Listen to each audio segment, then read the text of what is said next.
ones, empaths, narcissists across the globe aren't all that fortunate to run into an empath. There's many narcissists that don't even have the chance to meet an empath.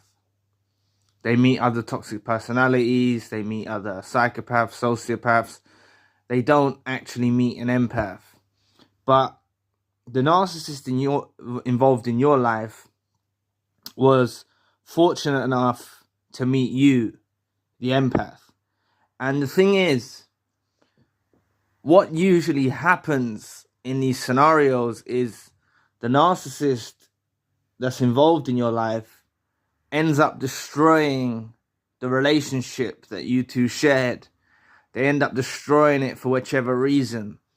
Maybe the abuse got too much and you cut them off. Maybe they began to resent you because you were mirroring them, and they began to reverse discard you. Perhaps they just full out discarded you. Who knows? But what often happens is they actually sabotage the relationship with the empath. And this narcissist that's involved in your life, and narcissists all around, they desire an empath. They highly favor an empath to be involved in their lives. But the thing is when they get a chance to be with an empath, they can't handle it. They can't tolerate it because of your character, because of the way you are as a human being, the way you converse, the way you operate. They can't handle it.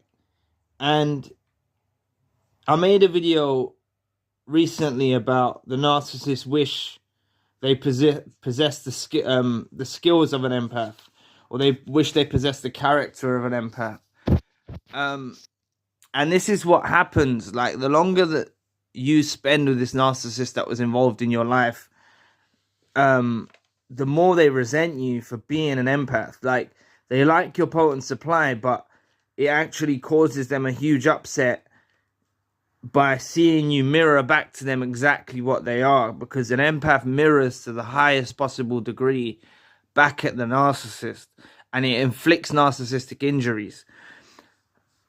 But the thing is, for whatever reason, the relationship with this narcissist involved in your life come to an end, they find themselves on the search for a new empath after your relationship ends.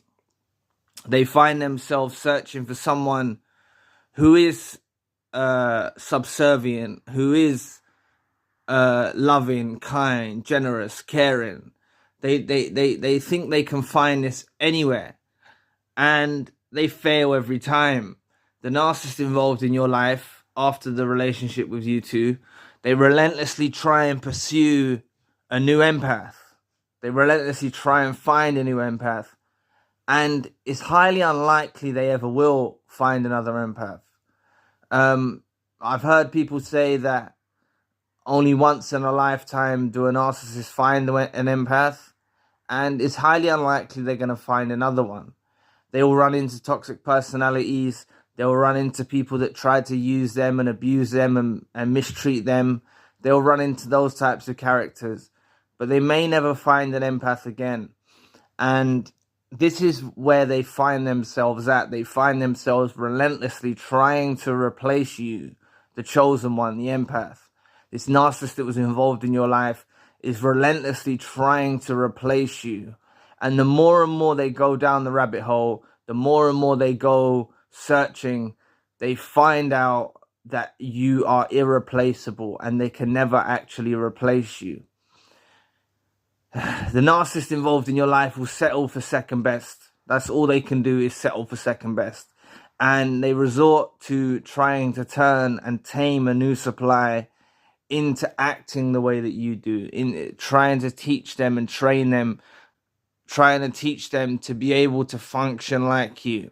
And that's a losing battle in general. They're never going to be able to teach a new supply someone that's had a totally different upbringing to yourself, someone that's gone through totally different life experiences to yourself.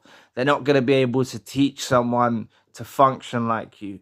But the narcissist finds themselves in this situation. the one that was involved in your life, finds themselves in this situation where that's the only option they have to resort to left, they begin to realize the more they look, the more they try and search for an empath, they don't find it. So they have to settle with the second best option, which is trying to train a new supply to function like you, to act like you, because you loved wholeheartedly, you cared wholeheartedly, you were generous, you were loving, you were kind, you were caring, you offered so much to the narcissist, and they didn't reciprocate it. There was no reciprocity. They didn't appreciate what they had when they had it. And now that you're out of the picture with this narcissist that was involved in your life, now you're out of the picture. Now they realize everything that you're worth. They realize everything, that all of the beautiful blessings that they had in their life when they had you in it. But they fail. This narcissist is on a journey, relentlessly failing at every hurdle. They meet new supplies. They may get infatuated with this new supply. They may feel like they've got God's gift, and they'll get a couple of months down the line and they find out this new supply is cheating on them, or is lying to them, or is manipulating them. The narcissists get abused and manipulated too. They do. They're not infallible. They do get abused. They do get manipulated. They do get tricked and deceived. And they are prone to believing this because they're looking through the goggles of looking for an empath. When someone presents the character traits that looks like an empath, they jump straight into the situation, right? But then they find out sooner that it's not an empath.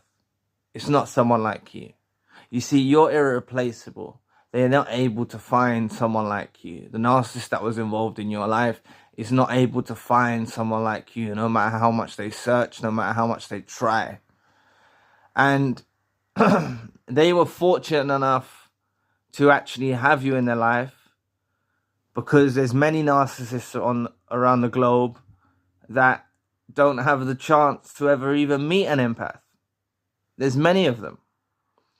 You see, they might have narcissistic friends, narcissistic family members, narcissistic colleagues at work, and they never actually get a chance to meet, or romantically, they never actually get a chance to meet an empath in their life. But this narcissist that was involved in yours actually had the opportunity to meet one, and they destroyed it. They destroyed that opportunity that they had. And for the rest of their days, they are relentlessly trying to pursue a new empath. And let's just say, give it the benefit of the doubt for the video, let's just say they do meet a new empath. They're so accustomed to the way that you used to do things, they won't even recognize the blessing that is presented to them. Let's just say they do meet another empath, which is highly unlikely. So just realize that the narcissist fails to replace the empath, and they are relentlessly pursuing your replacement, and they finally realize that you're irreplaceable. They eventually realize that you're irreplaceable, and they have to resort to the second best option, which is trying to tame a new supply to act and behave the way you did. So anyway, thank you for watching today. Please press the like and the subscribe button. If you'd like to donate to the channel, you can find the link in the description box. And if you'd like a one-to-one session with myself, you can also find the link in the description box. Currently, I've got a secondary channel, a spiritual channel. So anyway, I'll be back with another video soon. Peace.